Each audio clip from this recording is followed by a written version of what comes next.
কিয়ামতের আগের দিন যাদের মৃত্যু হবে তাদের কবরের আযাব কিভাবে নির্ধারণ করা হবে।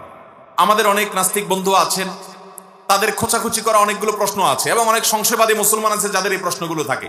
তাদের প্রশ্নটার মানে হলো, আল্লাহ তাআলা শত শত হাজার হাজার বছর, কিয়ামতের চাইতে আরো হাজার বছর আগে যারা দুনিয়া থেকে মারা গেছেন তাদের অপরাধী হলে তাদের কবরে শাস্তি দিবেন, আবার ঠিক কিয়ামতের আগের দিন যে মারা যাবে তারেও শাস্তি দিবেন। এখন প্রশ্ন হলো, যে কিয়ামতের আগের দিন মারা গেলে সে তো কয়েক ঘন্টা বা একদিন শাস্তি পাইলো, যে হাজার হাজার বছর আগে মারা গেলে সে তো হাজার হাজার বছর ধরে শাস্তি পাইলো, তাহলে দুজনের প্রতি দুই রকম আচরণ হলো, জুলুম হয়ে গেল, বৈষম্য হয়ে গেল।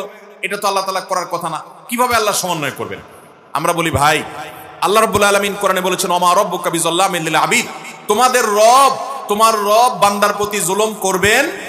অতএব আল্লাহ তাআলা কিভাবে ইনসাফ করবেন সেটা নিয়ে তোমার চিন্তা না করলেও, একজনকে আপনি 10টা কিল দিছেন, কিল বুঝেন তো, 10টা কিল, 10টা ঘুষি দিছেন একজনকে।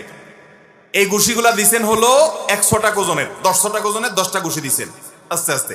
আরেকজনকে একটা ঘুষি দিছেন 100 টাকা ওজনের, আরেকজনকে একটা ছুটিক দিছেন, ঘুষি দিছেন 10 কেজি ওজনের। তাহলে একজনকে একটা দিয়া আরেকজনকে 10টা দিয়া সমান সমান হতে পারে কি পারে না?